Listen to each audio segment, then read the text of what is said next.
Well, Mary, it's important to note that this would not apply to the more serious juvenile offenses like murder or serious felony sex crimes. If someone committed those types of crimes when they were a kid, it would still count towards their offender score as an adult. But those against this bill say the cost to resentence these adult offenders and the cost to victims is too great. Washington lawmakers are considering reevaluating sentences for convicted adult criminals currently in prison. House Bill 2065 would essentially eliminate the crimes they committed as minors when calculating their offender score during sentencing, except for juvenile crimes of murder and felony sex crimes. So you could be taking years off a sentence for an adult who was convicted of a crime of murder or for a serious sex crime. Supporters of the bill point out the criminal justice system disproportionately impacts people of color and indigenous populations and say we need to move forward from punishing people twice for the same crime. King County Superior Court Judge David Keenan testified in support of the bill. He and his mother both landed in juvenile court as kids. Now he's on the other side of the bench. Yeah, she's a retired sophomore engineer now, and I'm a judge. It certainly helped us that we're white. But unfortunately, we've left people behind in prison, mostly people of color who did not escape their juvenile court involvement to become engineers or to become judges. But others say this could potentially affect an estimated 6,300 offenders and comes at a cost to victims who've already gone through the legal process. Individuals have been told or promised that here's what's going to happen. Go back now and undo that. Puts tremendous stress, puts tremendous harm. It oftentimes puts a victim in a place where they are re-experiencing that trauma all over again. Not to mention the actual cost of resentencing potentially thousands of offenders, estimated to cost counties around $10 million, according to the House bill report. And opponents of this bill say the criminal justice system also is stretched thin and just doesn't have the capacity to do all of these resentencings. Reporting live in Seattle, Lynnwood, KOMO News. New at 11, Lynnwood police arrested a Kent man who they believe is linked to numerous residential burglaries targeting Asian homeowners from Thurston to Snohomish County. The 23-year-old was arrested Tuesday and booked on several counts of burglary and theft. KOMO's Hannah Knowles joins us from the live desk with new video that captured several burglaries. Hannah?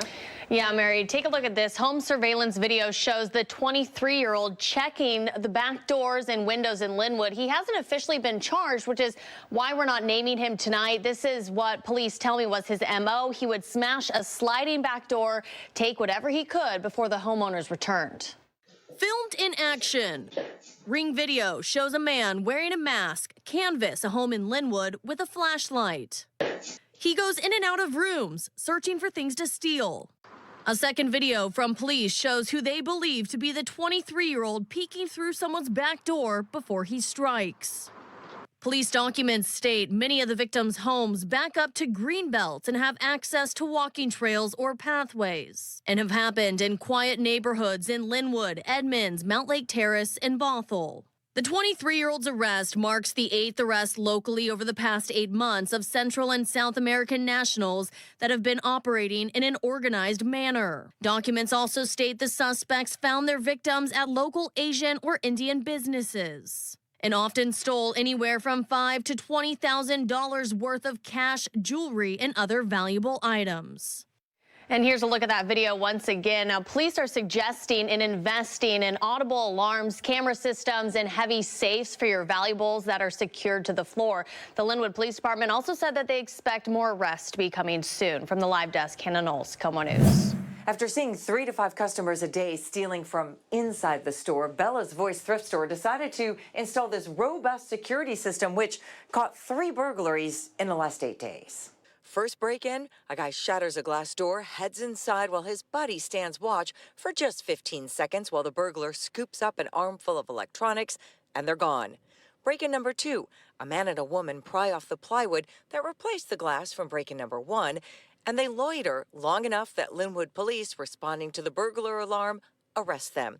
2 days later, break-in number 3. A guy from this white truck shatters the other glass door, then they just take off. But hours later, a guy climbs in through the broken glass and then goes back out again with donated electronics and a laptop employees use to price items. Do you think they knew this was here? I think they did, because we have our door open a lot while we're taking donations. Camille Lovina tells me they're thinking of changing that practice, plus adding bars to the doors and moving the electronics. It's just really hard on a small business and a nonprofit organization. Jordan Hoffman Nelson tells me the burglars get away with less than $100 worth of stuff each time, yet they do thousands of dollars in damage. Every incident, she says, racks up a new insurance claim with a $500 deductible. It also cuts into their mission of helping animals and their people parents. We give people pet food, help with their vet bills, we help rescues. So it definitely puts us in a different position when something like this happens. Anyone who recognizes that white truck or has other information about these burglaries is asked to call Lynnwood Police. Denise Whitaker, KOMO News.